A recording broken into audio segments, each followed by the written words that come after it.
Dr. Heidegger's Experiment by Nathaniel Hawthorne. That very singular man, old Dr. Heidegger, once invited 4 venerable friends to meet him in his study.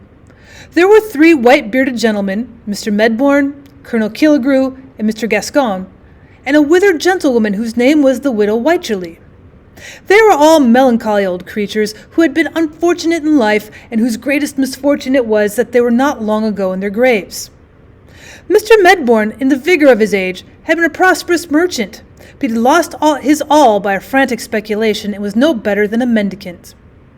Colonel Killigrew had wasted his best years and his health and substance in the pursuit of sinful pleasures, which had given birth to a brood of pains, such as the gout and divers other torments of soul and body. Mr. Gascoigne was a ruined politician, a man of evil fame, or at least had been so, till time had buried him from the knowledge of the present generation, and made him obscure instead of infamous. As for the widow Wycherley, tradition tells us that she was a great beauty in her day, but for a long while past she had lived in deep seclusion on account of certain scandalous stories which had prejudiced the gentry of the town against her. It is a circumstance worth mentioning that each of these 3 old gentlemen, Mr. Medbourne, Colonel Killigrew, and Mr. Gascoigne, were early lovers of the widow Wycherley, and had once been on the point of cutting each other's throats for her sake. And before proceeding further, I would merely hint that Dr. Heidegger and all of his 4 guests were sometimes thought to be a little beside themselves, as is not unfrequently with the case with old people when worried either by present troubles or woeful recollections. "My dear friends," said Dr. Heidegger, motioning them to be seated, "I am desirous of your assistance in one of those little experiments with which I amuse myself here in my study." If all stories were true, Dr. Heidegger's study must have been a very curious place. It was a dim, old-fashioned chamber, festooned with cobwebs and besprinkled with antique dust. Around the walls stood several oaken bookcases, the lower shelves of which were filled with rows of gigantic folios and black-letter quartos, and the upper with little parchment-covered duodecimos. Over the central bookcase was a bronze bust of Hippocrates, with which, according to some authorities, Dr. Heidegger was accustomed to hold consultations in all difficult cases of his practice. In the obscurest corner of the room stood a tall and narrow oaken closet with its door ajar, within which doubtfully appeared a skeleton. Between the 2 bookcases hung a looking-glass, presenting its high and dusty plate within a tarnished gilt frame. Among many wonderful stories related of this mirror, it was fabled that the spirits of all the doctor's deceased patients dwelt within its verge, and would stare him in the face whenever he looked thitherward. The opposite side of the chamber was ornamented with the full-length portrait of a young lady, arrayed in the faded magnificence of silk, satin, and brocade, and with a visage as faded as her dress. Above half a century ago, Dr. Heidegger had been on the point of marriage with this young lady, but being affected with some slight disorder, she had swallowed one of her lover's prescriptions and died on the bridal evening. The greatest curiosity of the study remains to be mentioned. It was a ponderous folio volume, bound in black leather with massive silver clasps. But there were no letters on the back, and nobody could tell the title of the book. But it was well known to be a book of magic. And once, when a chambermaid had lifted it merely to brush away the dust, the skeleton had rattled in its closet, the picture of the young lady had stepped 1 foot upon the floor, and several ghastly faces had peeped forth from the mirror, while the brazen head of Hippocrates frowned and said, "Forbear!" Such was Dr. Heidegger's study. On the summer afternoon of our tale, a small round table as black as ebony stood in the center of the room, sustaining a cut-glass vase of beautiful form and workmanship. The sunshine came through the window between the heavy festoons of 2 faded damask curtains, and fell directly across this vase, so that a mild splendor was reflected from it on the ashen visages of the 5 old people who sat around. 4 champagne glasses were also on the table. "My dear old friends," repeated Dr. Heidegger, "may I reckon on your aid in performing an exceedingly curious experiment?" Now, Dr. Heidegger was a very strange old gentleman, whose eccentricity had become the nucleus for 1,000 fantastic stories. Some of these fables, to my shame be it spoken, might possibly be traced back to mine own voracious self. And if any passages of the present tale should startle the reader's faith, I must be content to bear the stigma of a fiction-monger. When the doctor's four guests heard him talk of his proposed experiments, they anticipated nothing more than the murder of a mouse in an air pump, or the examination of a cobweb by the microscope, or some similar nonsense, with which he was constantly in the habit of pestering his intimates. But without waiting for a reply, Dr. Heidegger hobbled across the chamber and returned with the same ponderous folio bound in black leather, which common report affirmed to be a book of magic.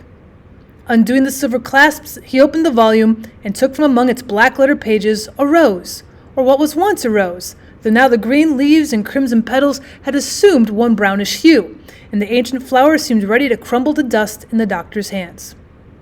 "This rose," said Dr. Heidegger with a sigh, "the same withered and crumbling flower blossomed 50 years ago. It was given to me by Sylvia Ward, whose portrait hangs yonder, and I meant to wear it in my bosom at our wedding. 50 years it has been treasured between the leaves of this old volume. Now, would you deem it possible that this rose of half a century could ever bloom again?" "Nonsense," said the widow Wycherley with a peevish toss of her head. "You might as well ask whether an old woman's wrinkled face could ever bloom again." "See," answered Dr. Heidegger.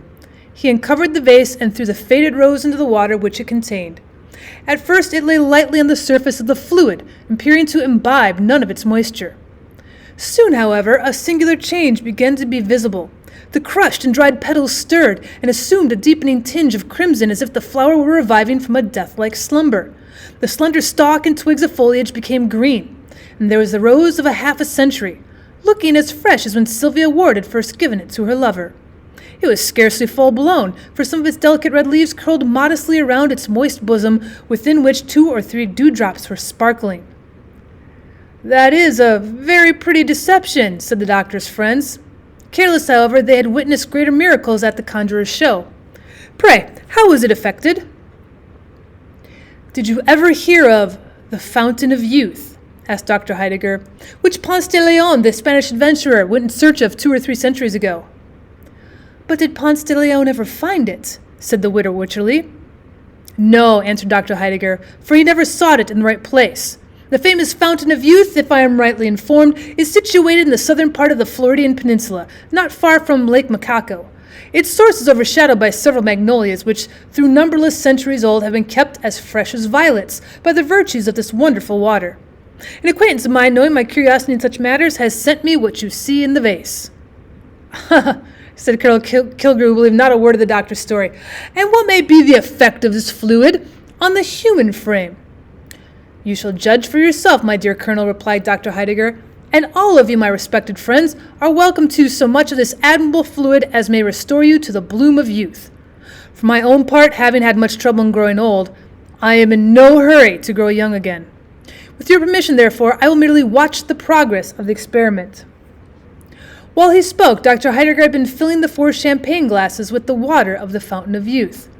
It was apparently impregnated with an effervescent gas, for little bubbles were continually ascending from the depths of the glasses and bursting in silvery spray at the surface. As the liquor diffused a pleasant perfume, the old people doubted now that it possessed cordial and comfortable properties, and though utter skeptics as to its rejuvenescent power, they were inclined to swallow it at once. But Dr. Heidegger besought them to stay a moment. "Before you drink, my respectable old friend," said he, "it would be well that, with the experience of a lifetime to direct you, you should draw up a few general rules for your guidance in passing a second time through the perils of youth. Think what a sin and shame it would be if, with your peculiar advantages, you should not become patterns of virtue and wisdom to all the young people of the age." The doctor's 4 venerable friends made him no answer except by a feeble and tremulous laugh. So very ridiculous was the idea that, knowing how closely repentance treads behind the steps of error, they should ever go astray again. "Drink then," said the doctor, bowing. "I rejoice that I have so well selected the subjects of my experiment." With palsied hands they raised the glasses to their lips. The liquor, if it really possessed such virtues as Dr. Heidegger imputed into it, could not have been bestowed on 4 human beings who needed it more woefully. They looked as if they'd never known what youth or pleasure was, but had been the offspring of nature's dotage, and always the gray, decrepit, sapless, miserable creatures who now sat stooping around the doctor's table, without life enough in their souls or bodies to be animated even by the prospect of growing young again. They drank off the water and replaced their glasses on the table. Assuredly, there was an almost immediate improvement in the aspect of the party, not unlike what might have been produced by a glass of generous wine, together with a sudden glow of cheerful sunshine brightening over all their visages at once. There was a healthful suffusion on their cheeks, instead of the ashen hue that had made them look so corpse-like. They gazed at one another, and fancied that some magic power had really begun to smooth away the deep and sad inscriptions which Father Time had been so long engraving on their brows. The widow Wycherley adjusted her cap, for she felt almost like a woman again. "Give us more of this wondrous water," cried they eagerly. "We are younger, but we're still too old. Quick, give us more." "Patience, patience," quoth Dr. Heidegger, who sat watching the experiment with philosophic coolness. "You've been a long time growing old. Surely you might be content to grow young in half an hour. But the water is at your service." Again he filled their glasses with the liquor of youth, enough of which still remained in the vase to turn half the old people in the city to the age of their own grandchildren. While the bubbles were yet sparkling on the brim, the doctor's 4 guests snatched their glasses from the table and swallowed the contents at a single gulp. Was it delusion? Even while the draught was passing down their throats, it seemed to have wrought a change on their whole systems. Their eyes grew clear and bright. A dark shade deepened among their silvery locks, and they sat around the table, 3 gentlemen of middle age, and a woman hardly beyond her buxom prime.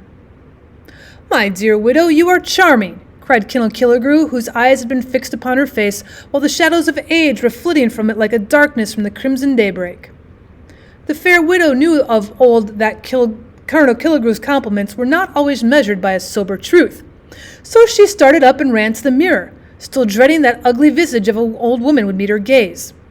Meanwhile, the 3 gentlemen behaved in such a manner as proved that the water of the Fountain of Youth possessed some intoxicating qualities, unless, indeed, their exhilaration of spirits were merely a lightsome dizziness, caused by the sudden removal of the weight of years. Mr. Gascoigne's mind seemed to run on political topics, but whether relating to the past, present, or future could not be easily determined, since the same ideas and phrases have been in vogue these 50 years. Now he rattled forth full-throated sentences about patriotism, national glory, and the people's rights. Now he muttered some perilous stuff or other in a sly and doubtful whisper, so cautiously that even his own conscience could scarcely catch the secret. And now again he spoke in measured accents and a deeply deferential tone, as if a royal ear were listening to his well-turned periods. Colonel Killigrew all this time had been trolling forth a jolly battle song, and ringing his glass toward the buxom figure of the widow Wycherley.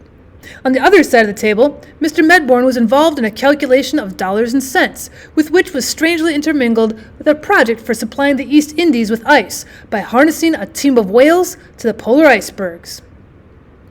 As for the widow Wycherley, she stood before the mirror, curtsying and simpering to her own image, and greeting it as the friend whom she loved better than all the world beside. She thrust her face close to the glass to see whether some long-remembered wrinkle or crow's foot had indeed vanished. She examined whether the snow had so entirely melted from her hair that the venerable cap could be safely thrown aside. At last, turning briskly away, she came with a sort of dancing step to the table. "My dear old doctor," cried she, "pray favour me with another glass." "Certainly, my dear madam, certainly," replied the complacent doctor. "See, I have already filled the glasses." There, in fact, stood the 4 glasses, brimful of this wonderful water, the delicate spray of which, as it effervesced from the surface, resembled the tremulous glitter of diamonds. It was now so nearly sunset that the chamber had grown duskier than ever, but a mild and moon-like splendor gleamed from within the vase and rested alike on the 4 guests and on the doctor's venerable figure. He sat in a high-backed, elaborately carved oaken chair, with a great dignity of aspect that might have well befitted that very Father Time, whose power had never been disputed save by this fortunate company. Even while quaffing the 3rd draught of the Fountain of Youth, they were almost awed by the expression of his mysterious visage. But the next moment of the exhilarating gush of young life shot through their veins. They were now in the happy prime of youth. Age, with its miserable train of cares and sorrows and diseases, was remembered only as the trouble of a dream, from which they had joyously awoke. The fresh gloss of the soul, so early lost, and without which the world's successive scenes had been but a gallery of faded pictures, again threw its enchantment over all their prospects. They felt like new created beings in a new created universe. "We are young! We are young!" they cried exultingly. Youth, like the extremity of age, had effaced the strongly marked characteristics of middle life and mutually assimilated them all. They were a group of merry youngsters, almost maddened with the exuberant frolicsomeness of their years. The most singular effect of their gaiety was an impulse to mock the infirmity and decrepitude of which they had so lately been the victims. They laughed loudly at their old-fashioned attire, the wide-skirted coats and flapped waistcoats of the young men, and the ancient cap and gown of the blooming girl. One limped across the floor like a gouty grandfather. One set a pair of spectacles astride his nose and pretended to pore over the black-letter pages of the Book of Magic. A third seated himself in an armchair and strove to imitate the venerable dignity of Dr. Heidegger. Then all shouted mirthfully and leapt about the room.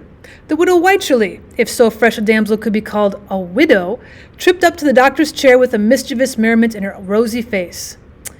"Doctor, you dear old soul," she cried. "Get up and dance with me." And then the four young people laughed louder than ever to think what a queer figure the poor old doctor would cut. "Pray excuse me," answered the doctor quietly. "I am old and rheumatic, and my dancing days were over long ago. But either these gay young gentlemen will be glad of so pretty a partner." "Dance with me, Clara," cried Colonel Killigrew. "She promised me her hand 50 years ago," exclaimed Mr. Medbourne. They all gathered round her. One caught both of her hands in his passionate grasp, another threw his arm about her waist, and the third buried his hand among the curls that clustered beneath the widow's cap. Blushing, panting, struggling, chiding, laughing, her warm breath fanning each of their faces by turns, she strove to disengage herself, yet still remained in their triple embrace. Never was there a livelier picture of youth rivalship with bewitching beauty for the prize. Yet by a strange deception, owing to the duskiness of the chamber and the antique dresses which they still wore, the tall mirror is said to reflect the figures of three old, gray, withered grandsires, ridiculously contending for the skinny ugliness of a shriveled grandam. But they were young. Their burning passions proved them so. Inflamed to madness by the coquetry of the girl widow, who neither granted nor quite withheld her favors, three rivals began to interchange threatening glances. Still keeping hold of the fair prize, they grappled fiercely at one another's throats. As they struggled to and fro, the table was overturned, and the vase dashed into 1,000 fragments. The precious water of youth flowed in a bright stream across the floor, moistening the wings of a butterfly which, grown old in the decline of summer, had alighted there to die. The insect fluttered lightly through the chamber and settled on the snowy head of Dr. Heidegger. "Come, come, gentlemen! Come, Madam Wycherley!" exclaimed the doctor. "I really must protest against this riot." They stood still and shivered, for it seemed as if great time were calling them back from their sunny youth, far down into the chill and darksome vale of years. They looked at old Dr. Heidegger, who sat in his carved armchair, holding the rose of half a century which he'd rescued from among the fragments of the shattered vase. At the motion of his hand, the rioters resumed their seats, the more readily because their violent exertions had wearied them, youthful though they were. "My poor Sylvia's rose," ejaculated Dr. Heidegger, holding it in the light of the sunset clouds. "It appears to be fading again." And so it was. Even while the party were looking at it, the flower continued to shrivel up till it became as dry and fragile as when the doctor had first thrown it into the vase. He shook off the few drops of moisture which clung to its petals. "I love it as well thus in its dewy freshness," observed he, pressing the withered rose against to his withered lips. While he spoke, the butterfly fluttered down from the doctor's snowy head and fell upon the floor. His guests shivered again. A strange dullness, whether of the body or spirit they could not tell, was creeping gradually over them all. They gazed at one another and fancied that each fleeting moment snatched away a charm and left a deepening furrow where none had been before. Was it an illusion? Had the changes of a lifetime been crowded into so brief a space, and were they now four aged people sitting with their old friend Dr. Heidegger? "Are we grown old again so soon?" cried they dolefully. In truth they had. The water of youth possessed merely a virtue more transient than that of wine. The delirium with which it created had effervesced away. Yes, they were old again. With a shuddering impulse that showed her a woman still, the widow clasped her skinny hands over her face and wished that the coffin lid were over it, since it could be no longer beautiful. "Yes, friends, ye are old again," said Dr. Heidegger, "and lo, the water of youth is all lavished on the ground. Well, I've been on it not, for if the fountain gushed at my doorstep, I would not stoop to bathe my lips in it. No, those delirium were for years instead of moments. Such is the lesson ye have taught me. But the doctor's 4 friends had taught no such lesson to themselves. They resolved forthwith to make a pilgrimage to Florida and quaff at morning, noon, and night from the fountain of youth.